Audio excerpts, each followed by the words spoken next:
Imagine an army so powerful it conquered territories across 3 continents. So disciplined that a single mistake could cost a soldier his life, at the hands of his own comrades.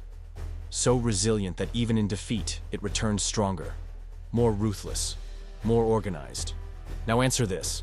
If the Roman army was so incredible, why has no one ever successfully copied it? In this video, you'll discover what made the Roman legions truly unique, and why no other empire managed to replicate this perfect war machine. The answer goes beyond swords and shields, and it might just change the way you see leadership, power, and strategy.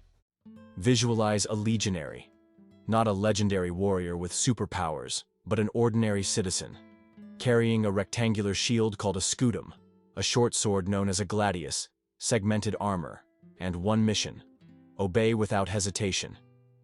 In the beginning, soldiers were recruited as militiamen, everyday men, farmers, merchants. Little training, little technique, but strict discipline. Over time, especially after Marius's reforms, the legionary became a professional soldier, contracted for 25 years. And that changed everything.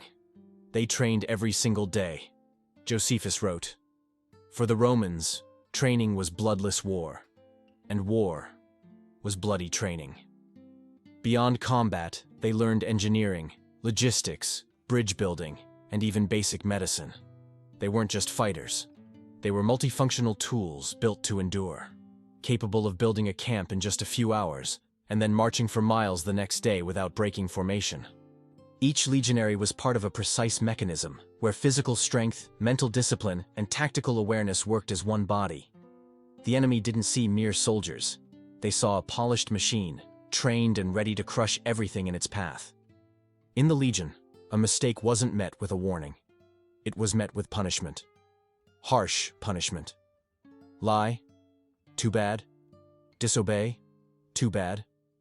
Flee from battle? Even worse.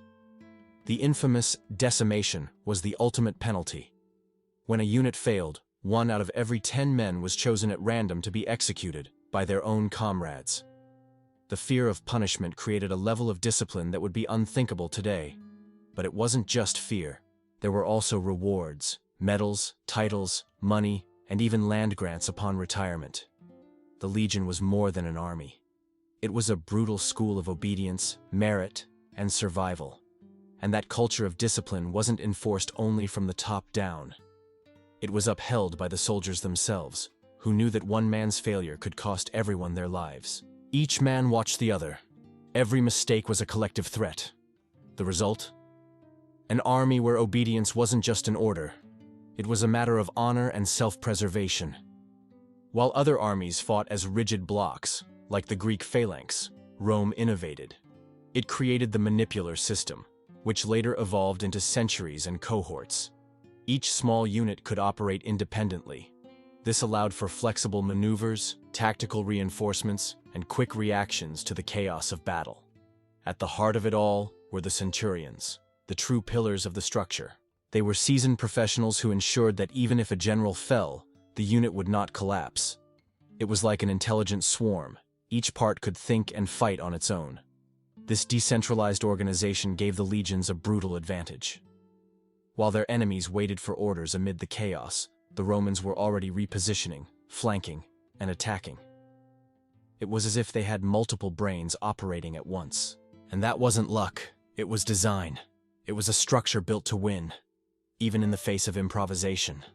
Rome was persistent, stubborn. If it lost a war, it came back.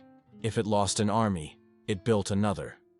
Pyrrhus of Epirus defeated Rome, but left so wounded he said, "Another such victory, and I am undone." During the Punic Wars, Rome suffered disastrous defeats, but always rose again. Why? Because it had resources.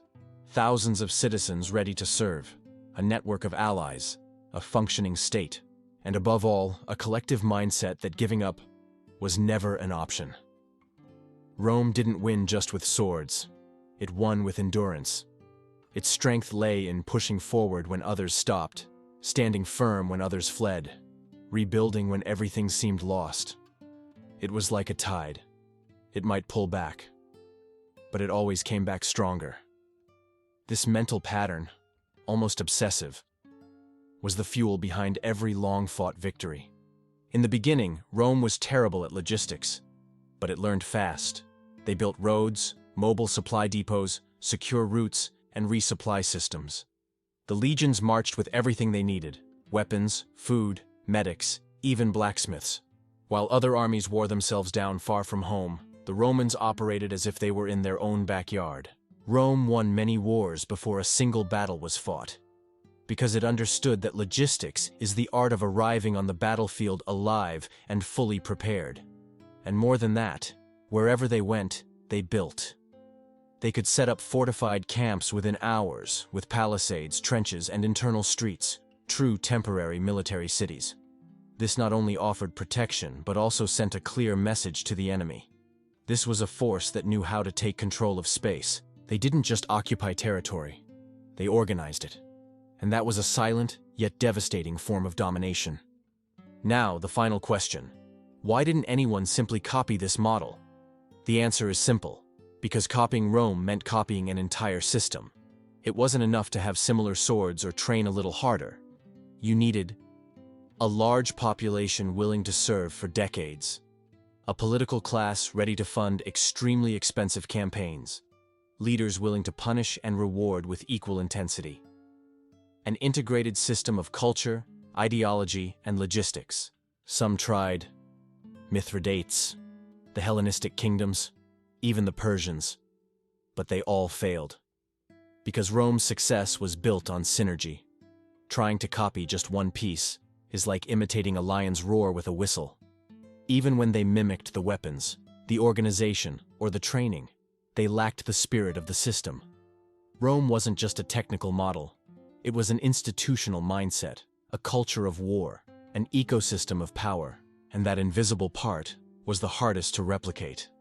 That's why the legions may have looked simple from the outside, but on the inside, they operated like an unstoppable orchestra. Rome teaches us a hard truth. True strength doesn't lie in appearances. It lies in the invisible structure holding everything up behind the scenes.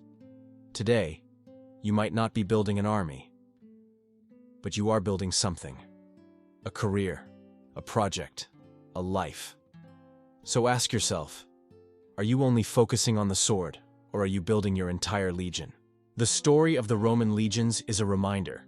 It's not enough to imitate. You have to integrate. You have to understand. You have to live the system. And living the system doesn't just mean copying rules. It means embracing values, consistency, and long-term vision, even when no one's watching. Just as Rome grew quietly through discipline, you too can build something powerful, as long as every part of your life works together, like a legion. That's the difference between trying and triumphing. Don't forget to like the video and subscribe to the channel. It really supports our work and helps keep history alive around here. And while you're at it, there's another video popping up on the screen right now, full of secrets from the Roman Empire you need to see. I'll meet you there.